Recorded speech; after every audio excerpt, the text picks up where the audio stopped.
non-keratinized epithelium, and we have taste buds along the side. And as I've shown when I want the higher power, showing this before, we can't see taste pore, and I mentioned that on page 8. Taste pore is not seen, but it'll be just along the side. So the taste buds are not sticking up into the cavity; they're kind of nestled between a couple of taste buds. So there's, excuse me. Oh, I'm going to show you filiform papillae here. So the filiform papillae are spiky looking, and they don't have any taste buds, and there they are. I mean, they're pretty non-glamorous, but there we see them. Those are the only two that we have that show that. So just as a contrast to the fungiform that have the taste buds on the side. Then we have esophagus with the stratified squamous non-keratinized epithelium. Cells are alive all the way to the surface because the nuclei are all the way to the surface, multiple layers. And then we go over, because this says stomach-esophagus junction, and we run into the first part of the stomach, and these are gastric pits, and we're looking at a longitudinal section through the gastric pit. We're looking at a circular section through the gastric pit over here. What you notice is that these are mucous neck cells at the opening of the pit, and the nuclei are all sitting at the base, and the apical portion of the cell is very light staining because it just has mucin droplets in it. And so, this is cut just like that, and actually there's one right here that's cut, at a 90-degree different angle. And that's our view looking into a gastric pit. And I found another slide that shows this that we'll take a peek at.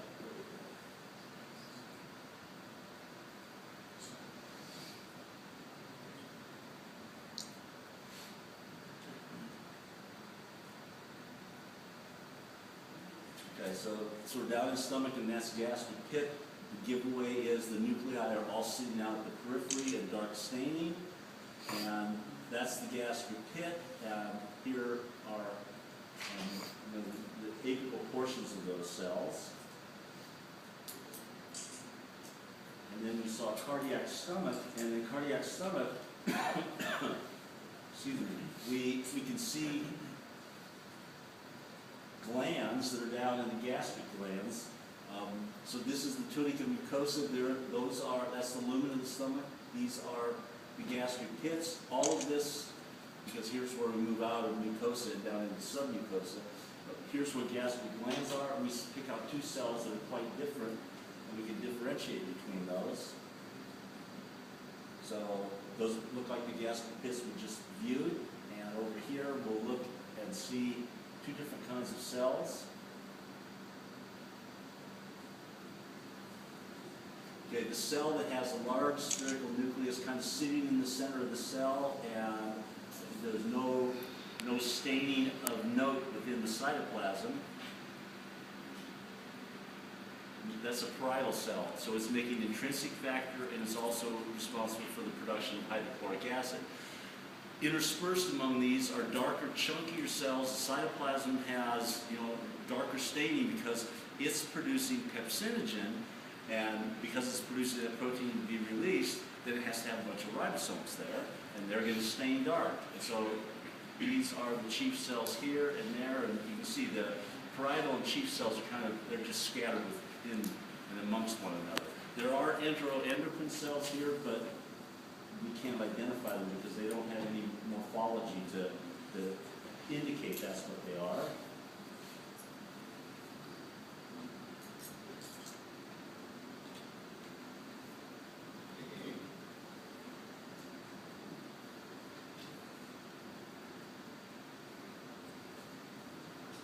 Okay, this is another view towards looking at stomach and seeing gastric pits. And I was looking around at slides, I found this because we see a little bit more of the visibility, and it was stained with a different stain.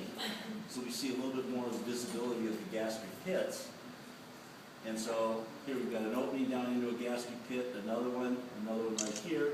And the thing of note is it only goes a little way into the tunica mucosa, then we don't see it anymore because it divides into a bunch of gastric glands that come off of this. You can visualize that, even though it's a different stain, you can see that the nuclei are at the base of the cells, and out at the apical surface, so here are the nuclei at the base, and out at the apical surface, that's where the mucin granules will be, and they don't stain. That's why with the different stain that we used before, everything looks dark down here and very light to the outside. So that's just a different view of the opening of the gastric pit with a different stain, so I thought I'd throw it out.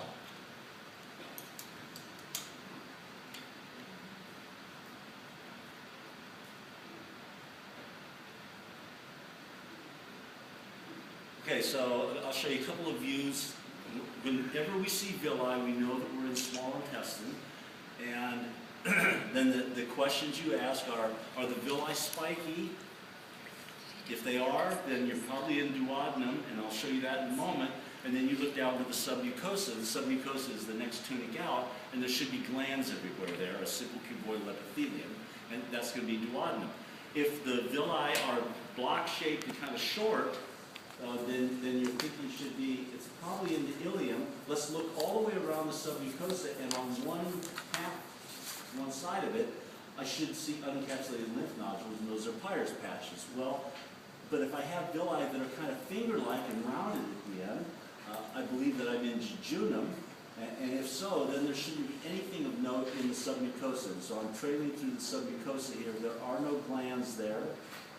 I'm not going to go to high power to do that because it will just take more time, but there aren't any glands there, and there clearly are no unencapsulated lymph nodules there. Okay, so we've gone all the way around, so let's go and let's just categorize what it is that we've seen here. These are the villi that are sticking out, and they don't go all the way to the base of the mucosa. They have a simple columnar epithelium. At the center of the villus is going to be loose connective tissue with some capillaries and lymphatics, and that's called lamina propria. But the villus doesn't go all the way to the base, but we have these channels that go down, and we see different views of the channels, and those are called intestinal crypts or the crypts of Lüdemann. Lined by the same epithelium, simple columnar, it just increases surface area for absorption.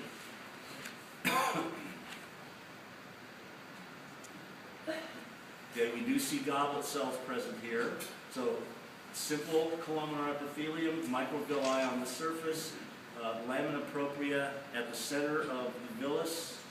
Come over here, and then we're seeing the remnants of these intestinal crypts that go all the way to the base of the mucosa. We'll go look at that in a second. Let's go look up at these cells.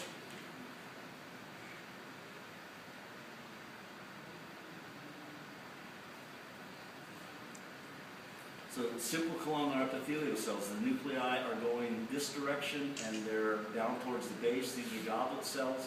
You have no clear view of the apical surface because we've got folds of the plasma membrane there. And so those are called microvilli. So now we trail our way over this way. And lo and behold, we have the third part of the mucosa, and that's called the muscularis mucosa. It's a thin layer of smooth muscle. So there's an elongated smooth muscle cell nucleus, and another one here, and another one there, and another one down here. And when they contract, they're just going to make the villi move out from the lumen of the gut. Now, here's where the tunica mucosa, the muscularis mucosa was, and we're going to run into muscle, the muscularis externa over there. All of this is called tunica submucosa, dense irregular connective tissue. Nuclei of fibroblasts abound. We should see sections of blood vessels here, which we do over there. And there's an artery right there, and another one. And sometimes you can see nuclei of large autonomic nervous system neurons, but they're not on your list. So if I see one on the next slide, I'll point it out. And then we move to the outside, and it's the inner layer of muscle in the muscularis is called intercircular. These are nuclei of those cells. So it's a sheet of muscle that goes all the way around the tube. It's always thicker than the outer layer. The outer layer is going to be longitudinal layer, and the nuclei, the cells will be going in and out of the plane of the board. So we'll just see sections through the cells. But notice that the cells are not all lined up like cordwood. So when we come out here and we see nuclei of smooth muscle cells, they're not all together because they weren't all together out here. And the fourth tunic is the tunica serosa, and it's going to be where it's connected to the serous membrane. Okay, we see a little bit of one there. That's not great, so I'll put the other one up.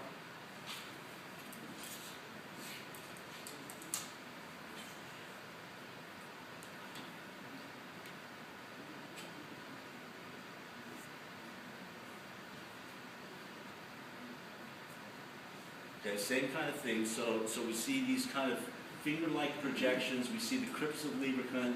They're not spiky, so it's not duodenum. They're not short and chunky, so it's not ileum. If we looked all the way around, we would not see anything of note there. Let's go across the muscularis externa, inner circular, outer longitudinal. We'll follow this up. And there's the serous membrane coming off right there. And there'll be blood vessels in there, and there'll be nerves and lymphatics, and it's filled with fat. Okay, so the only places where you'd be asked anything else, any of the four tunics would be in the small intestine. It would be on one where we can see all things clearly. This is small intestine also, and we tell because we've got villi, but the villi are spiky looking. They're not very well developed. It's the first part of the small intestine, and we haven't finished digestion yet, so there's not going to be any absorption. I take that, then I go to the submucosa, which is out here, and we'll see glands present everywhere. That's Brunner's glands, or they're also called submucosal glands.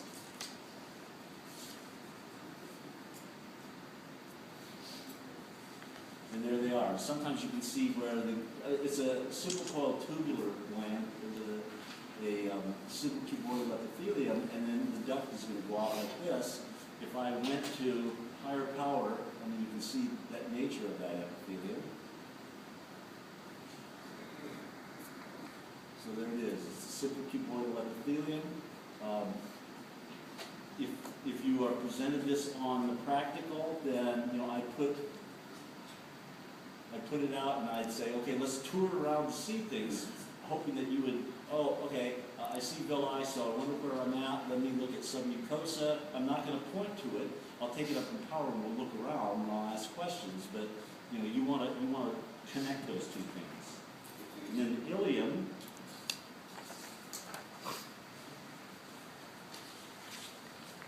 Short, kind of chunky, stubby-looking villi that we're looking at right here. Okay, so then here's the submucosa to the outside, so there was nothing up this direction. I didn't go that way. The muscularis is to the outside, and then I come over like this, and lo and behold, there's the Peyer's patch. And another one, and another.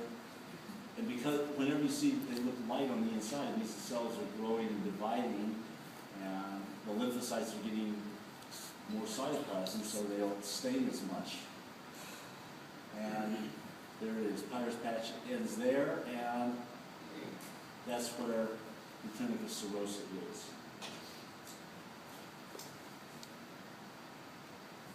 Okay, large intestine or colon, we're only interested in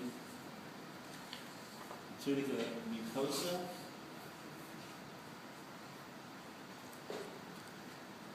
So when one first looks at it, it may appear that looks like those are villi, but they're not. Those are crypts of Lieberkühn. So this is all tunica mucosa. That's the lumen of the large intestine. This is all tunica mucosa there, and then it's then the submucosa, and then muscularis. But again, the giveaway here is the vast number of goblet cells that you see. Probably half the cells that are in that epithelium are goblet cells, and these are intestinal crypts, just to increase the surface area for reabsorption.